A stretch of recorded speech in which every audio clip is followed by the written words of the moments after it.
guys, and welcome to my old books video.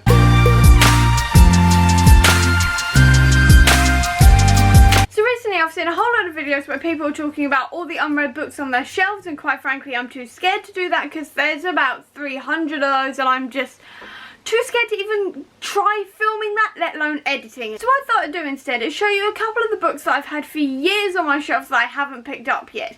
And this also kind of goes into my Bookopoly board as well, which actually has a square that says old books, which is basically to read books that I haven't gotten to in about 3-4 years now. So I thought I'd tell you all about them. First one I have on here is Ink. Now quite frankly I don't know why I haven't gotten to this. I mean, the cover calls to me enough.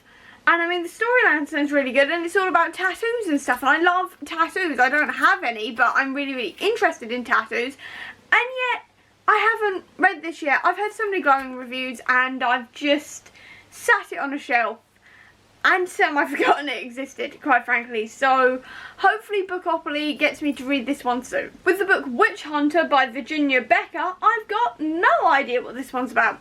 At all, not a clue. I did when I bought it, obviously, otherwise I wouldn't have bought it, but it's like witch hunters, witchcrafts and magical murder and stuff like this, and that's all I know, really. I mean, the cover looks interesting and I'm quite liking the shiny bits around the edges, but I've got no idea, A, when I pick this up, B, what it's about, or C, when I'm going to get to it. So hopefully I'm going to land on old books soon, and this will be one of the ones I read. I mean, it's slightly chunky, but I'm sure I'll get with it, hopefully. I mean, should be good. I picked it up for a reason. I just don't know why I picked it up. I'm not going to lie. I've got no idea why I picked this up because I don't know what it's about, and I forgot it was on my shelves until I was looking through my shelves for this video. Now, I know why I haven't read Grace and Fury yet, and that's because I've read a few mixed reviews. Now, I mean, my best friend loved it. I know a whole load of people who have loved it, but I've also seen quite a few people who really didn't. So I'm a bit worried about this one, I've got to admit. I mean, it's all about girl power and overthrowing the patriarchy and stuff like that, which I really love. But there's something stopping me from reading this one, and I think it's some of the mixed reviews. And that sucks. I'm at some point going to have to, you know, ignore the mixed reviews and actually read this, because I do want to read it. It's just the mixed reviews are stopping me, to say the least. So if you do have any opinion on this, please do let me know down below, and I may either unhaul it if you tell me to, or I may read it if you tell me to, essentially. So just tell me what you think of this down below. It may help me make up my mind about whether or not I'm actually going to read it this year. Now, I know why I haven't read Sisters Red, despite the fact that it's a retelling. It's also got a love story in it, and as we all know, I really struggle with love stories. I mean, there's quite a few stories now that have had love stories in them, and I haven't minded them that much, and there are a couple of other books that I am eyeing that have love stories in that I'm sort of okay with, in a way, I guess. I'm sort of like, yeah, I'll check that out, that sounds interesting. But with this one, I don't know why, but I'm just sitting there going, there's a love story in it, I now don't want to read it. But I did want to read this originally because it's Red Riding Hood, if I remember rightly. Yeah, it's Red Riding Hood because it's Sisters Red, of course it's Red Riding Hood.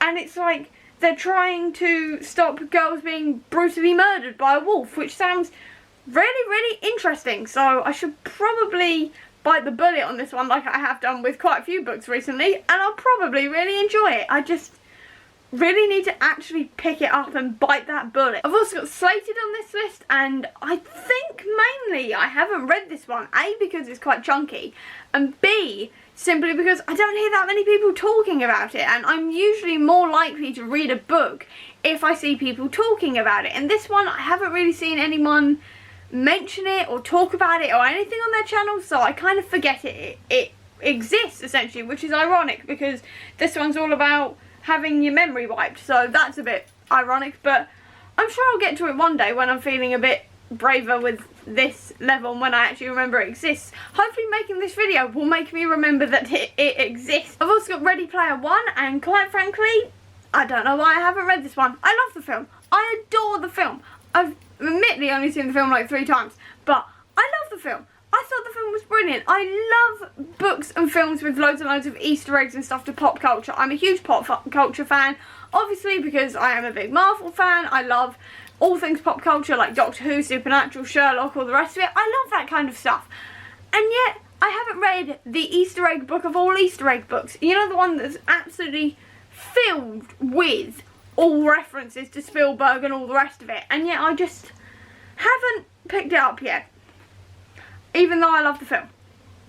I've got no reason for this. None whatsoever. And finally, I've also got the Gilded Cage. Now this one, quite frankly, I've got no excuse for.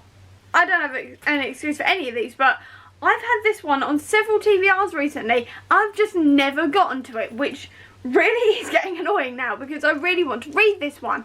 I just run out of time to read it. Literally, I just run out of time every month to read it. So the next time it ends up on a TBR, I'm going to have to prioritise it for first, because otherwise I'm just never going to get to it, I feel.